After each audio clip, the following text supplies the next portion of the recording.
Voici un scan sur le monde à l'aube du troisième millénaire. Écrit par Benoît Otis et interprété par Mathieu Curtil. Texte d'ouverture. Nous sommes présentement soupesés dans une balance, et le sort de l'homme repose désormais entre les mains des générations actuelles. Présentation de l'œuvre. Un scan sur le monde est un recueil de réflexions à saveur scientifique, sociale, politique et philosophique portant sur des sujets d'actualité qui font souvent controverse dans notre monde moderne. Malgré la densité et la grande profondeur de réflexion de chacun des thèmes, le style de ton et la rigueur de l'argumentation sont très accessibles et peuvent rejoindre des groupes de lecteurs les plus diversifiés. Il s'agit en fait d'un ouvrage unique de référence, un guide, un mode de vie et une perception avant-gardiste du monde et des choses. Un texte multidisciplinaire de plusieurs thèmes qui ont de la profondeur et du contenu, et qui pourrait aussi contribuer à l'enseignement et à la conscientisation pour une évolution de la pensée humaine.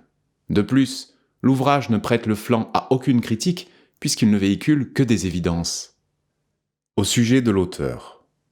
Né à Rimouski, Québec, Canada, en 1943, Benoît Otis termine ses études au primaire et devient chauffeur de camion par la suite. Chômeur à temps plein à l'âge de 45 ans, il commence à lire un peu et à suivre quelques cours par correspondance de la télé-université dans le but de se recycler et aussi pour un éventuel retour sur le marché du travail. Même après avoir obtenu un certificat universitaire de premier cycle en connaissance de l'homme et du milieu, il est déjà trop âgé et ses antécédents de travail nuisent à sa réorientation de carrière. Alors, il se dit avoir mal tourné et être devenu philosophe de rue. Philosophe de rue dans le sens qu'il n'a aucune formation académique dans cette discipline. Il pratique le discours philosophique pour son plaisir personnel. Même s'il n'est pas philosophe de profession, il lui arrive souvent de jouer au philosophe en public, et ça l'amuse. Le fait de n'avoir aucune appartenance aux diverses écoles de pensée, cela fait de lui un libre penseur, ou disons plutôt un penseur relativement libre. Autodidacte et adepte de la libre pensée, il aime réfléchir par lui-même et faire réfléchir les autres. Il adore aussi provoquer les gens pour les faire accoucher de leurs idées ou opinions qui, bien souvent, l'aident soit à modifier, soit à renforcer ses convictions personnelles. Selon son idée, nul besoin d'une grande formation pour bien percevoir la réalité des choses. Une vision bien ajustée aux réalités de notre époque suffit. Benoît n'est pas un écrivain de profession et l'écriture est pour lui un exercice assez pénible, car, 100 fois sur le métier, il a dû remettre son ouvrage. Ainsi donc, il n'écrit pas pour le plaisir d'écrire, mais bien plutôt parce qu'il considère avoir des choses utiles à communiquer. Avant-propos. Ce qui m'a décidé à écrire ce livre, c'est que je me considère comme une personne quelque peu révoltée, pourrait-on dire. Un révolté qui a des comptes à régler avec la vie et avec ses éducateurs de la première heure qui ont cherché à l'endoctriner et à le programmer à leur convenance. Non pas une révolte qui se veut entretenue et perdurable, mais qui tente plutôt de s'amenuiser à travers une écriture libératrice. La lecture de cet ouvrage demande une certaine ouverture d'esprit, puisque les idées qu'il véhicule vont bien au-delà du discours populaire. À travers un souci constant d'honnêteté intellectuelle, mon propos peut vous paraître cinglant à l'occasion, car je ne ménage rien ni personne, à commencer par moi-même.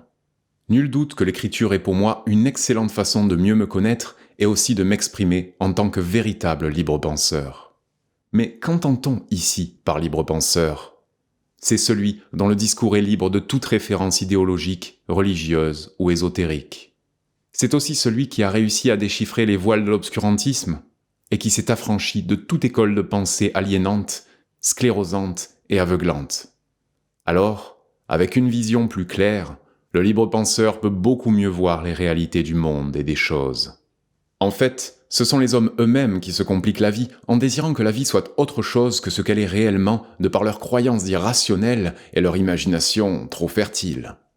Cela demande de gros efforts intellectuels pour combler ce vide existentiel. Le libre penseur, lui, n'a pas de vide à combler puisqu'il vit intégralement et simplement tout ce qui surgit en lui. Il n'a pas besoin de se créer un monde artificiel pour assumer son existence. C'est le grand physicien Albert Einstein lui-même qui disait « La réalité du monde et des choses doit être tellement simple que seul un enfant pourrait éventuellement la découvrir. Tout comme l'enfant, le libre penseur voit la nature du monde et des choses dans leur plus simple expression, sans rien y ajouter. Et il s'en porte beaucoup mieux. Donc, Le libre penseur réfléchit par lui-même à partir de ses expériences personnelles vécues sur le terrain. Il s'exprime à travers ses sentiments, ses connaissances et son vécu. Le libre penseur ne prétend pas véhiculer des idées nouvelles, car tout a déjà été dit, ou presque. Il peut tout au plus présenter de façon plus ou moins originale sa vision du monde et des choses. Introduction. Depuis la Grèce antique jusqu'à nos jours, on tente par des raisonnements logiques de trouver des réponses aux grandes questions que se pose l'humanité. Par la pensée rationnelle, on croit avoir découvert la voie royale d'accès pouvant mener à LA vérité. Mais cette vérité qu'on cherche tant, si elle n'est pas illusion, comment se fait-il qu'elle soit si difficile à trouver ? Si elle existe et qu'elle fait partie de notre vie de tous les jours, ne devrait-elle pas être aussi visible et palpable que le nez au milieu d'un visage ? Ou alors, serait-ce par une autre voie ou une nouvelle dimension de l'activité mentale que celle-ci pourrait nous être accessible, si toutefois elle pouvait l'être ? Et pourquoi pas à travers une vision relativisée du monde ? Voir le monde à travers une vision relativisée ne relève pas du mysticisme ni du scepticisme absolu, mais bel et bien d'un outil intellectuel à partir duquel il est possible de concevoir d'une manière rationnelle. C'est-à-dire une structure mentale mieux connectée à son environnement, pouvant servir de support à un système de pensée plus actuel. Cette vision relativisée est alimentée à la fois par des connaissances scientifiques ainsi que par toute perception des sens, autant du domaine du vécu que celui de l'intuition. Une nouvelle alliance, donc, entre la science et la philosophie. Une vision relativisée du monde à travers une conscience cosmique et universelle. Tout est relié. Le microcosme et le macrocosme se confondent.